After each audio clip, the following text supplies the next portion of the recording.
So I would not compare this with what happened in 1991, what happened during the Nirbhaya case, but I will certainly compare this with what happened in the 1970s. भाइयों और बहनों, राष्ट्रपति जी ने आपातकाल की घोषणा की है. What is happening in Jantar Mantar is being supplemented by the general popular resentment over the SIR exercise. The BJP, when it came to power in 2014, was trying to address that aspirational India. And 12 years later, it is the same youth that is probably raising its voice and saying that in that aspirational India, I need more opportunities, I need more choices.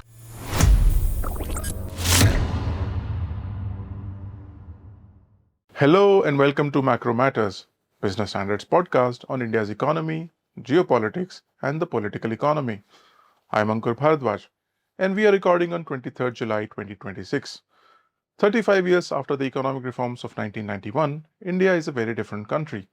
The economy is larger, markets are more open, Indian businesses compete globally, and new generations have grown up with very different expectations of the state. Yet, over the past few weeks, three seemingly unrelated developments caught our attention: student protests in Delhi, the economic consequences of the conflict in West Asia, and government's evolving approach to global trade.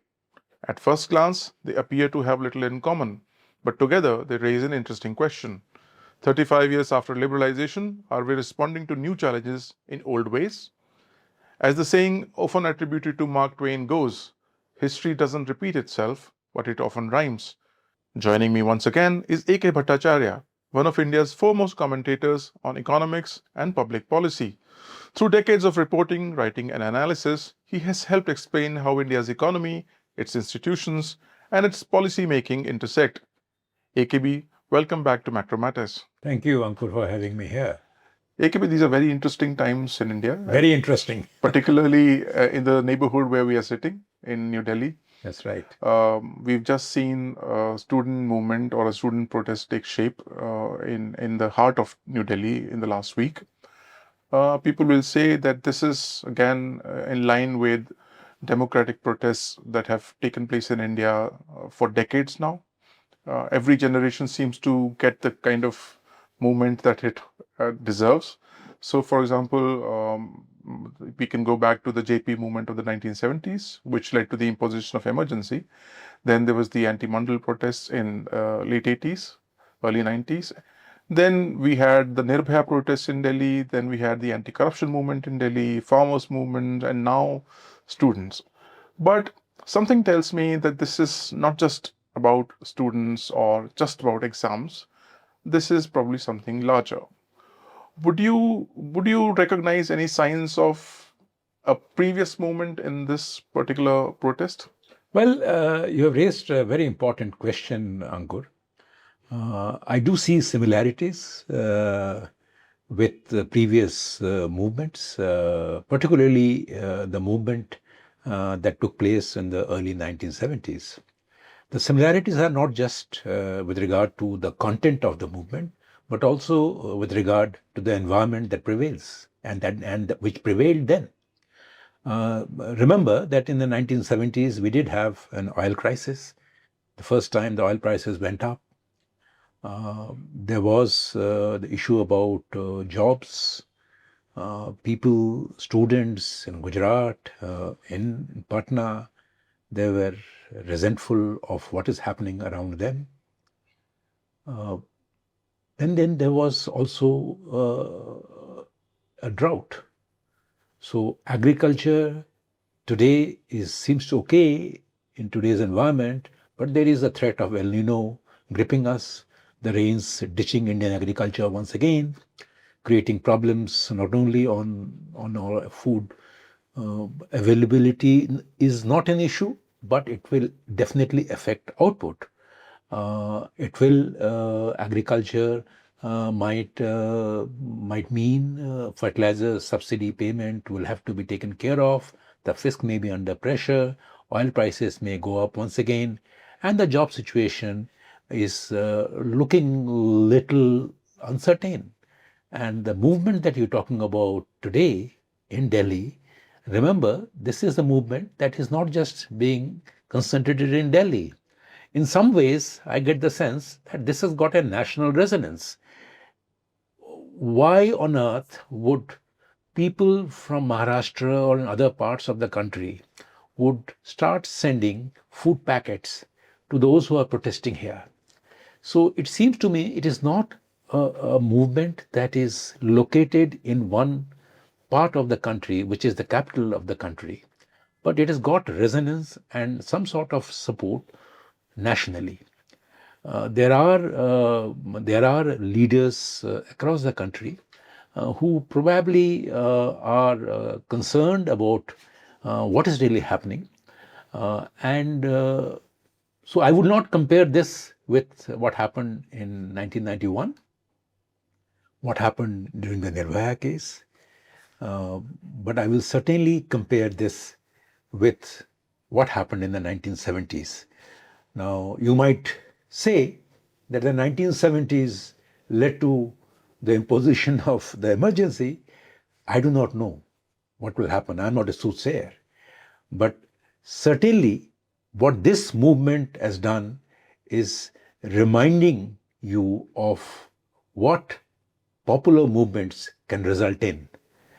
I will end my brief comments on this section with a reference to also a popular discontentment or popular doubts being raised about at the electoral level, in a sense that the special intensive revision exercise that has been undertaken in different parts of the country has led to some sort of questioning about the process of how you are going to be defined and registered as a citizen and a voter in this country.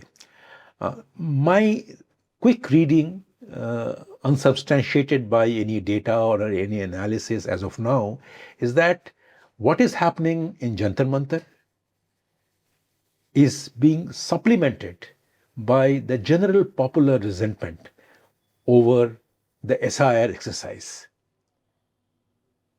And I will say that there are differences as well.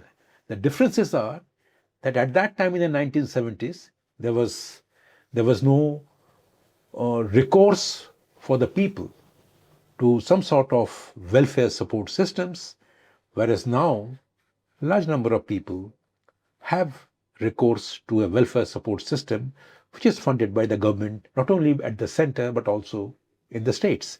So it is similar and yet it is different, but it's got a resonance that surely would be causing concern to the powers that be. It can be the people or the cohort that would be most influenced or most affected by the exam would be between, let's say, 18 to 25 to 30 years of age. Most of them would have been born in this century. They haven't experienced in India before liberalization. They haven't seen the kind of scarcity. They have grown up in a much more competitive environment, a much bigger economy, a much more probably a capable state as well. But they have lived through digitalization, and yet at this point in time, the difference between their protests and previous decades could be that they're not asking for jobs. They're asking for fair, competitive exams because exams seems to have become the biggest or the most important gateway to social mobility in this country. Could that explain the reason for such strong reactions in the society? I couldn't agree with you more, Ankur, on this. I do see that the environment is of a different type. I remember what Arun Jaitley said in a conversation with me soon after he became the finance minister in 2014. And his words were that this is an aspirational India with an aspirational youth that is wanting more and more choices, more opportunities. So I think the BJP, when it came to power in 2014, was trying to address that aspirational India. And 12 years later, it is the same youth that is probably raising its voice and saying that in that aspirational India, I need more opportunities, I need more choices, a fairer system of examination, and fairer opportunities.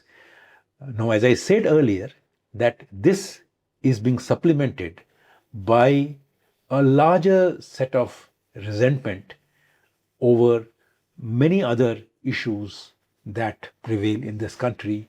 And one of them certainly is what I referred to is the current electoral exercise of revising roles. AKB, every protest movement is also shaped by the dominant media of its time. So, for example, the JP movement was, dominated by the newspapers were dominant at that point in time. It was shaped by that. Later movements were more shaped by, let's say, the presence of television news in the country. And now this is an age when the public square is more digital. The social media or Instagram and Twitter, etc., are the public square. And there is a sense, some people do say this, that uh, the government apparatus is not able to control this public square because it's too decentralized now, in the same way that it could control the public narrative through traditional media in the previous times. So basically, they give you three examples for 3 consecutive years: 2024, 25, and 26. Some argue that in 2024, during the general elections, YouTubers outshone television news as far as electoral influence or narrative influence is concerned. There are others who argue that in 2025, during Operation Sindoor, Pakistan was quicker and sharper in framing the public narrative on social media. And now in 2026, we see that despite its really, its stronghold over television news and to some extent newspapers as well, the government has not been able to counter the narrative that the youth of this country has formed, particularly on Instagram. And the government seems to be responding to these new challenges, these decentralized platforms, in the same old ways of the state, trying to clamp down on platforms, trying to penalize individuals, and trying to manage content in the same way, or let's say shutting down the internet. Do you think the state can control this amoeba in the same way that it used to control the state earlier? The state, you have touched upon the right issues. The state has managed to control many institutions in India's democracy. There is no doubt about it. But I think when you talked about the media, the institution has been shaped and reshaped and redefined by technology. This is also a story which we have seen in the last decade or so, where the media structure has changed, the media relevance has also changed, and the relative importance of the media and the access of different kinds of media has also improved, got better with technology. Now, on the one hand, it is the same technology that has helped the government system to transfer more benefits to citizens of this country with greater efficiency and no leakages. And it is the same technology which has allowed the growth of the alternative media, the social media, which cannot be controlled so easily. So, on the one hand, the traditional institutions have been regulated in some ways, in very effectively, I would say. But one institution, which is the media, has undergone a transformation of sorts. So you have the traditional media, you have the electronic media, and you have also the digital media. So you can actually see how the digital media, and a part of it is the social media, which have been more expressive and expressing its views and dissent far more independently, And also than- irreverently. than the traditional media. Now, this is something that the government probably needs to recognize and understand and go back to the original ideas of governance, which is that when there is dissent, when there is dissatisfaction, then instead of trying to suppress it, you should engage in conversation with the same people who are trying to express their dissent. So we are seeing some early signs of government reaching out, trying to reach out to have conversation or consultation, collaboration of sorts. But I don't think that they have made much headway in this regard. And sooner you see a government that is responsive to these popular protests in a constructive way, better it is for the country's polity, democracy, and economy.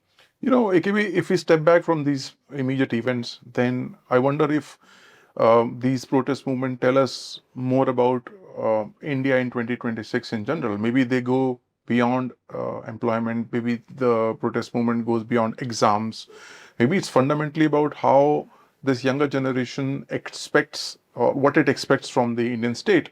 So it doesn't just expect food grain. It expects different responses from the state. So the expectations from the state may have evolved faster than the state itself. And There is no doubt about it. I will ask you to recall what happened in 2024. What were the big issues in 2024? Employment, jobs. What was the government response in 2024 budget and 2025 budget? It was once again centered on jobs, creating what was the internship program all about? What was the program that the government will facilitate more employment?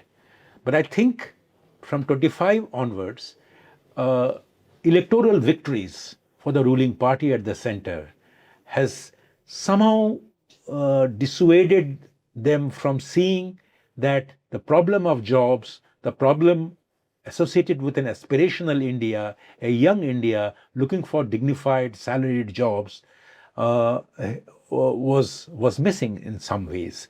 So what you're seeing now is that the government is probably trying to come to terms with that new reality reflected in what is happening in Jantar Mantar. Sooner this issue is addressed. This issue was there in 2024 also.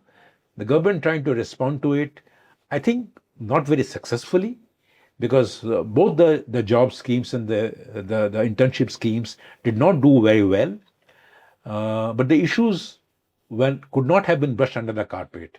Electoral victories in various state elections probably blinded the ruling party at the center to the growing discontent about jobs, fair examination, fair opportunities, and coupled with what has really happened to the electoral exercise that is going on right now across the country, the popular dissatisfaction level has reached a point where you are seeing this kind of a situation in a popular movement. AKB, let me ask you a direct question. Do you think these protests are about jobs, or are they primarily about preserving the credibility of meritocracy itself? The two are connected. You want, what does a young Indian want today? Who is going to college or who's going to school or getting into college, he wants a fair opportunity and fair access to job opportunities through a fair system. A digital system is a great exercise, but at the same time, responsiveness of the digital system also needs to get better and more effective and more transparent.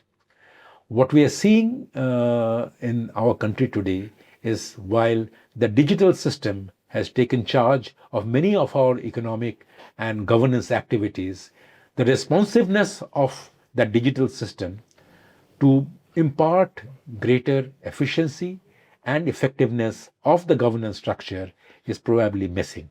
So therefore, it is not just about meritocracy, but it is also about getting a decent opportunity for jobs. Let's widen the discussion. So these movements speak of expectations of the state, but then the fact is that states also, to look beyond this protest, the state also functions in certain economic realities, in the realm of economic realities. And the last 2 weeks have shown us that the conflict in West Asia has been revived. And with it has come a familiar anxiety in India about certain macroeconomic challenges. These could be related to inflation, the dollar reserves that we might have, and the government has to respond to it. So, in 35 years since liberalization, the Indian economy is probably far stronger, but the macroeconomic challenges still persist, maybe in a different form. Well, what has happened is very interesting. February 28, 2026, the crisis erupted.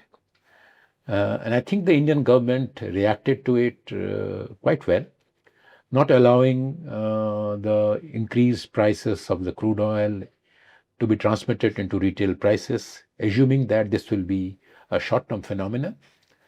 And then proving it right, it did indeed appear that the crisis is evaporating of sorts, in a sense. The crude oil prices went up to $120 per barrel or so, and then came down to $70 per barrel. And the crisis, with the peace agreement, a memorandum of understanding between Iran and the US having been reached, it appeared that our macroeconomic challenges are indeed being managed, and the threats that loomed very large have been tamed. But what happened in the last couple of weeks, or maybe last 10 days in particular, is very, very disconcerting. We are seeing oil prices going up again. We are seeing fertilizer prices going up. We are seeing the prospects of a decent monsoon subsiding. We also feel fear that India's oil reserves may not be adequate to take care of a crisis situation that might be much more prolonged than what we earlier thought. So, building oil reserves is not a 1 day or 1 month or 2 months game. It's a long-term game. So yes, the government has taken some decisions, but I don't think recovery will emerge out of those reserves very soon. So we have to be prepared for a longer haul, which is that at least 2 to 3 years, this crisis, it seems, and if in 2 years things get sorted out, a new US president comes after 2028, then you might see some normalcy return.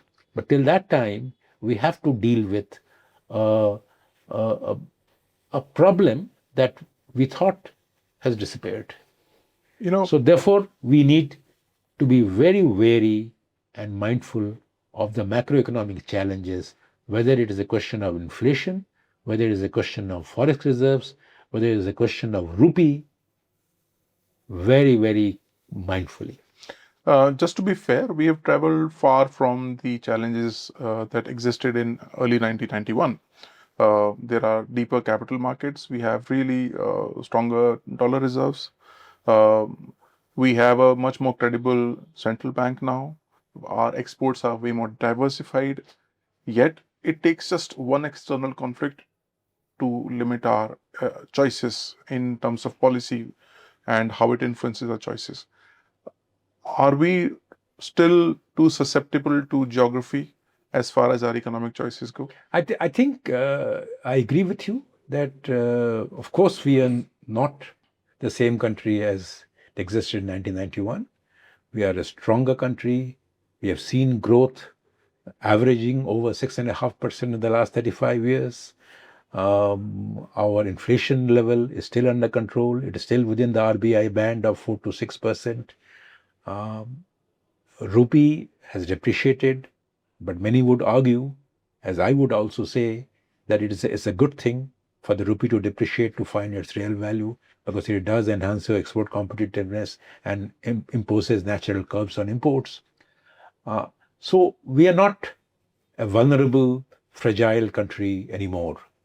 And yet, I do see that in the last few years, our policy responses has not been necessarily been in tune with the kind of reform strategy that we saw in 1991, which is import duties have been raised. Our industrial policy has made a comeback in the sense that discretionary rule-based non-discretionary system has been put in place through this, like things like the productivity linked incentive scheme. It may have done wonders for the smartphone manufacturing in this country, but that may have happened only because of Apple's decision to invest in India. But all other sectors, 13 other sectors, we haven't seen much of an impact. So industrial policy has returned, not necessarily giving rise to new industries, not giving a prop up to entrepreneurship. Our import tariffs, which were promised to be rationalized and brought down, have not really, that promise has not been fully kept. Some marginal changes have been made.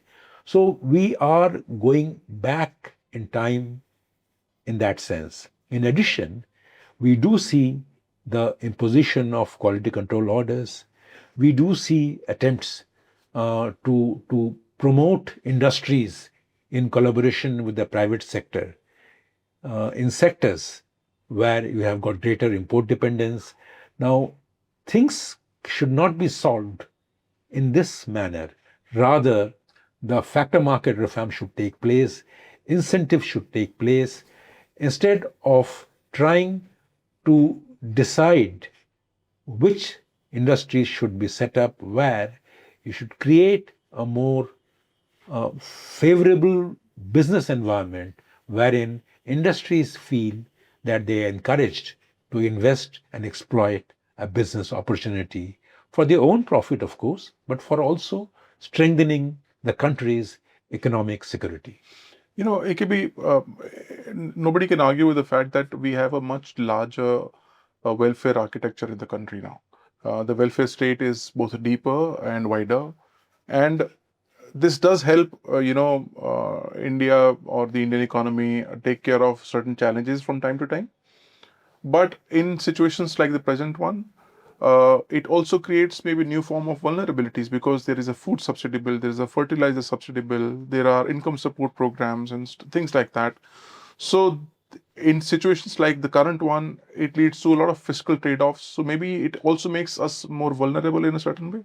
Well, your fiscal situation right now is under control. We have brought down our central fiscal deficit from what it used to be during the COVID years.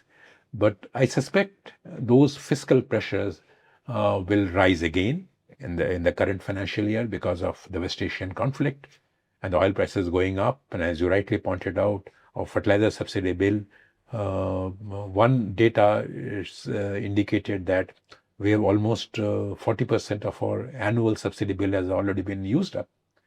Now, clearly, we need more resources to be allocated to them.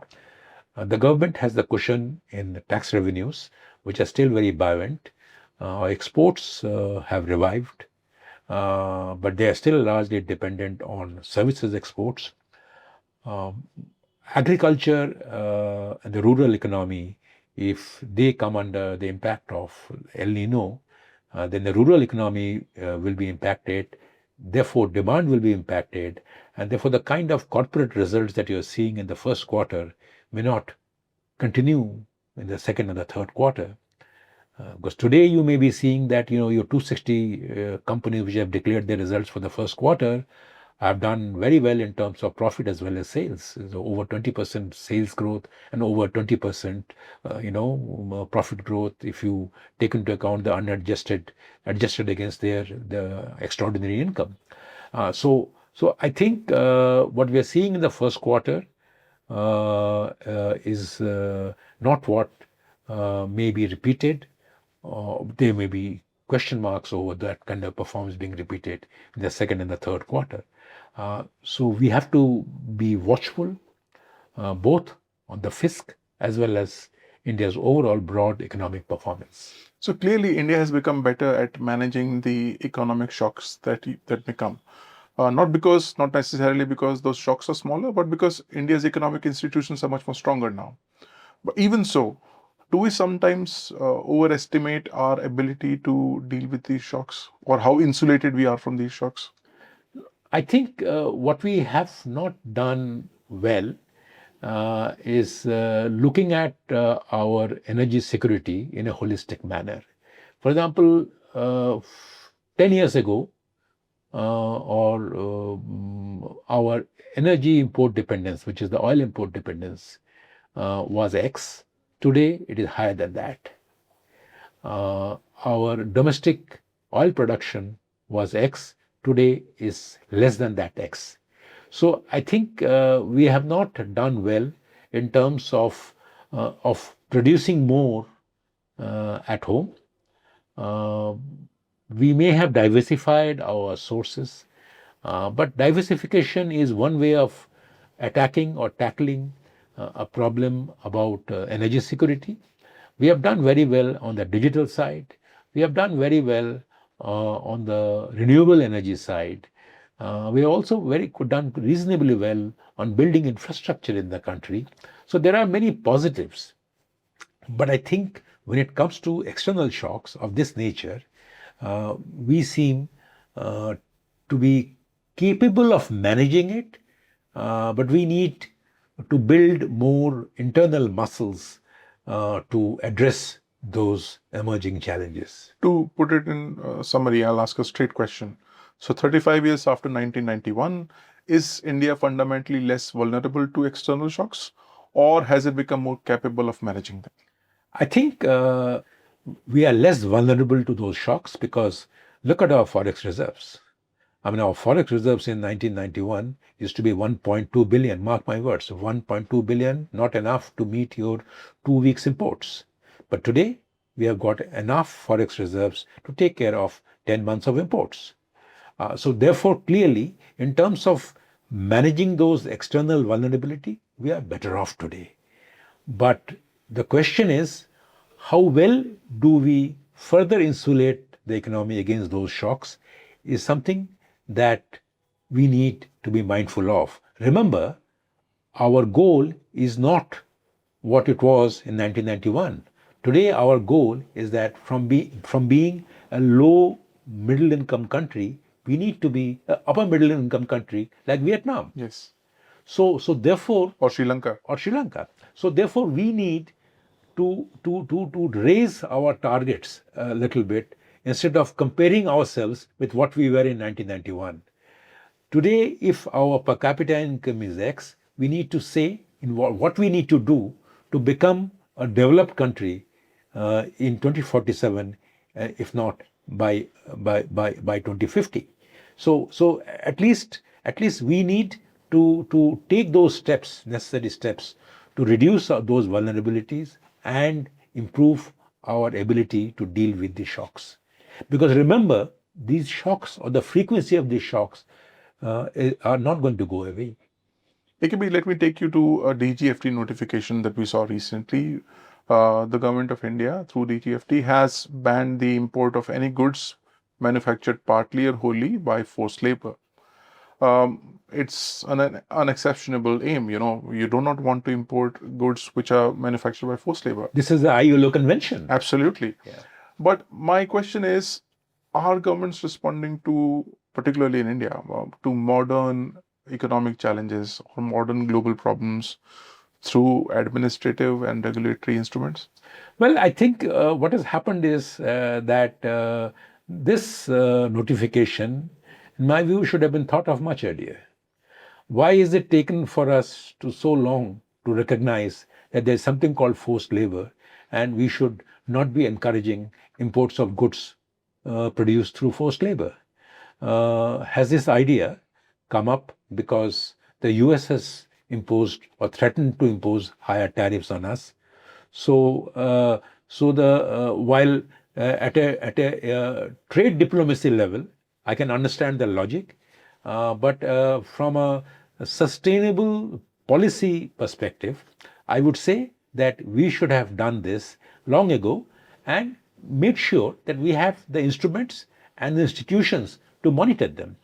Because forced labor, whether it is in India or in China or in any other country, is not something that needs to be encouraged. How do you monitor it? Can we make sure that the imports, huge imports we get from China, that they are not using forced labor? So I think there is need for a more realistic assessment of the instruments that we are using in the arena of trade. Now the question is that why are we doing it? If we are doing it just a tit for tat to the US, I can understand that.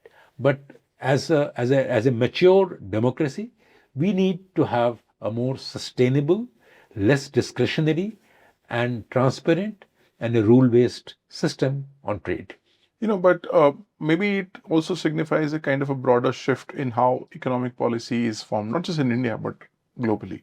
Well, globally, you have seen the demise of WTO and a rise of bilateralism and to some extent plurilateralism. And we as a country are yet to join a proper plurilateral organization like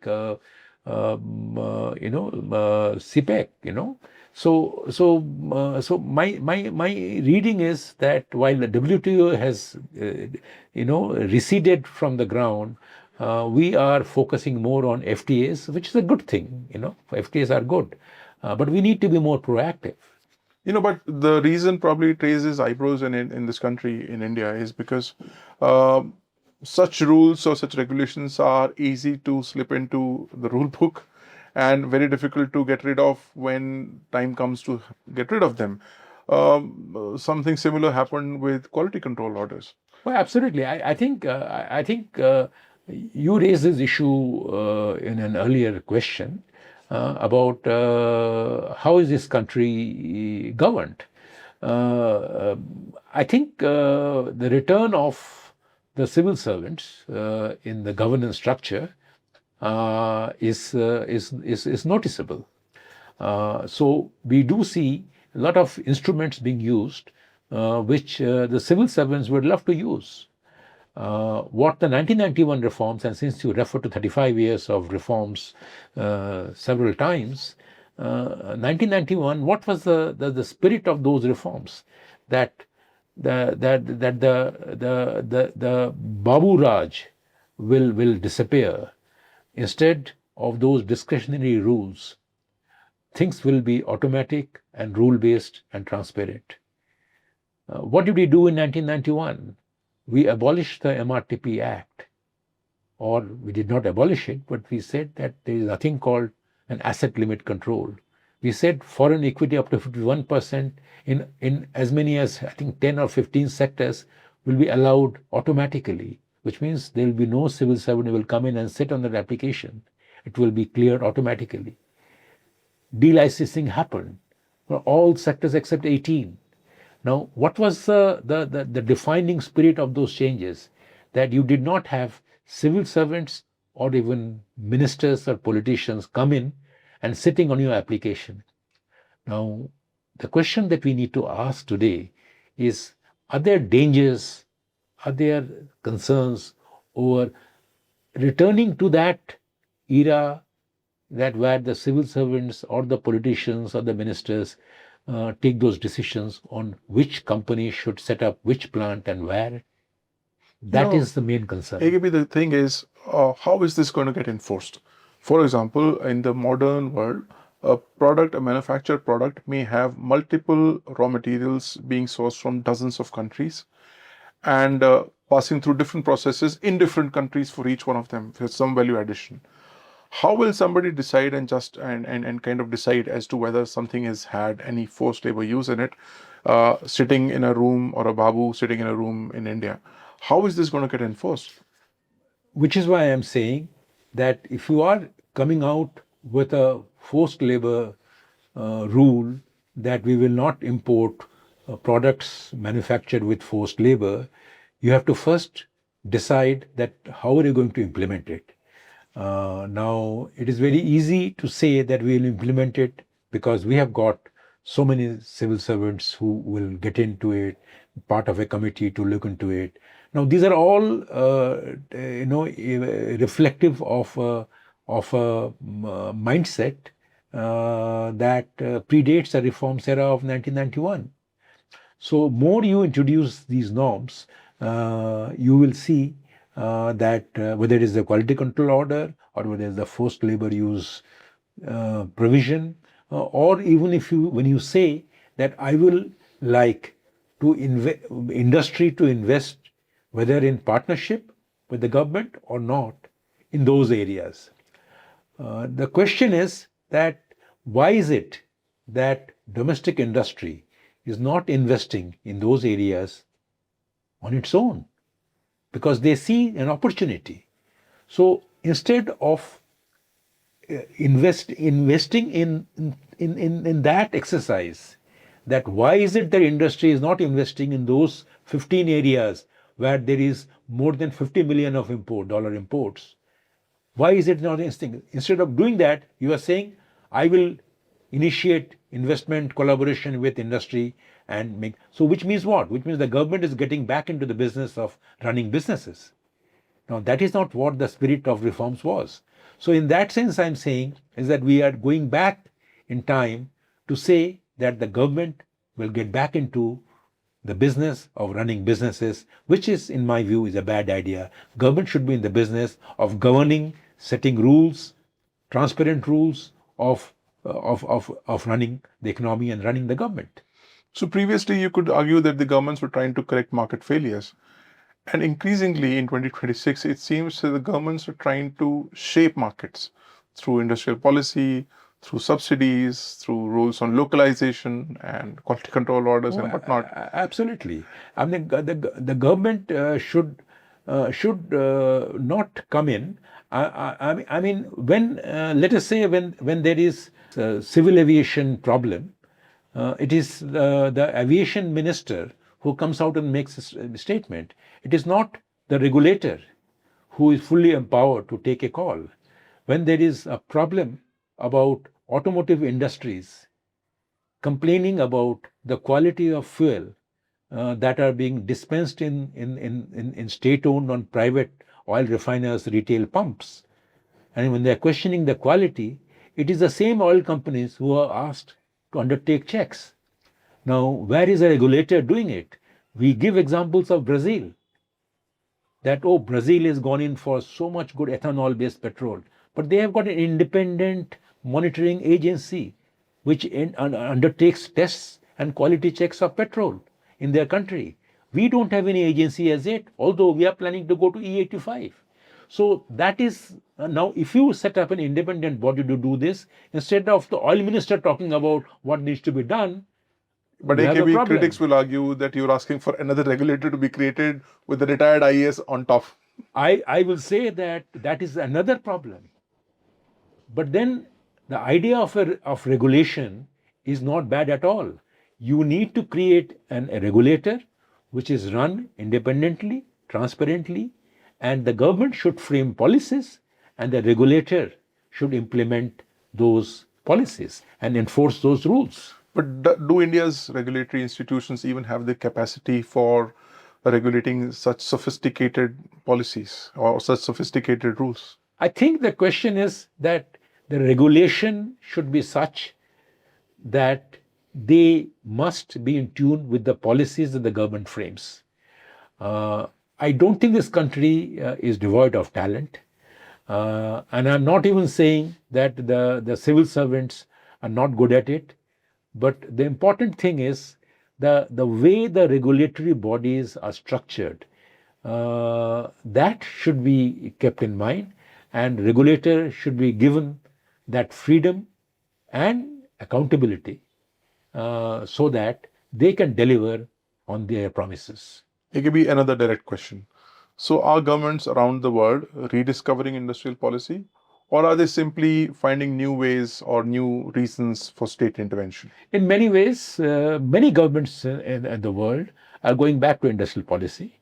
they're coming back. A larger government has become a goal for many countries we have seen. But remember, our government is not very large. Indian government is not very large.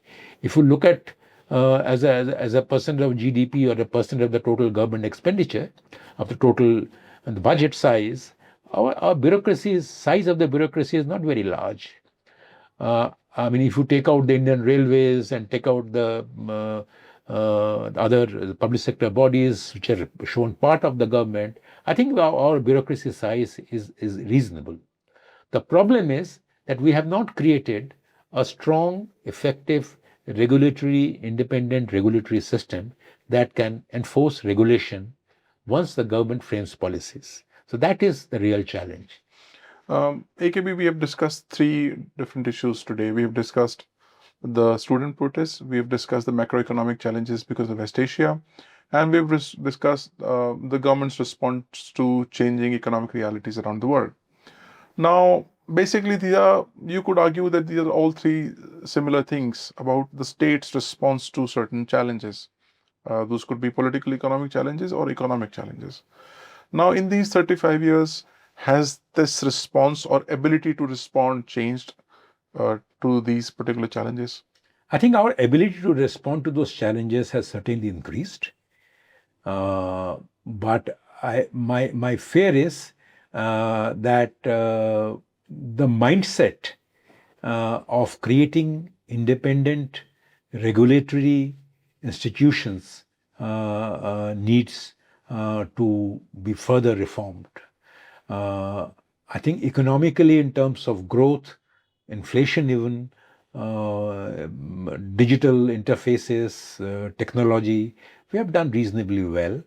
But we need to make sure that the government should not get back into the business of running businesses. Instead, government should get back to the business of framing policies and then let the economy function on its own steam.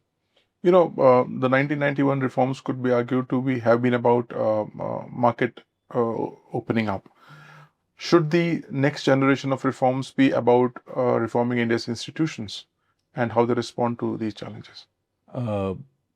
Reforming institutions is certainly a very important task, but along with that, we must also reform two other key areas, which is our education system, for which these are the protests that are going on is also about our education system, that we produce talent domestically who stay in this country and help people, institutions properly, And number two, we also create a health system which is adequate and responsive to the growing need of health services across the country. People refer to the Chinese success, the Vietnam success now, and also Sri Lanka. But the three things the thing that is common in all these three economies is the robust primary education system that these states were able to create, which has probably helped them, particularly Vietnam and China, become manufacturing powerhouses. Is that something that India should focus more on, given these protests? I just now said that education system is a very important system that we need to really revamp, and should start with primary education. We have done reasonably well in the higher education system, but we have not done well in the primary education system, in the primary and secondary also, where our literacy levels are very, very poor. If 1991 reforms were about Indian economy, what should reforms 2.0 focused on? It should be about institutions, education, and health. AKB, thank you very much for joining us. And thank you for watching. Today's discussion wasn't really about student protests, West Asia, or trade policy. Those were simply windows into a much larger question. 35 years after the reforms of 1991, India has changed dramatically. But every generation brings new challenges and new questions about how the state should respond. As the saying goes, history doesn't repeat itself, but it often rhymes. The next chapter of India's reform story may not be just about the economy. It may also be about the evolution of its institutions. I'm Ankur Bharadwaj. Thanks for watching, and we'll see you in 2 weeks on Macro Matters.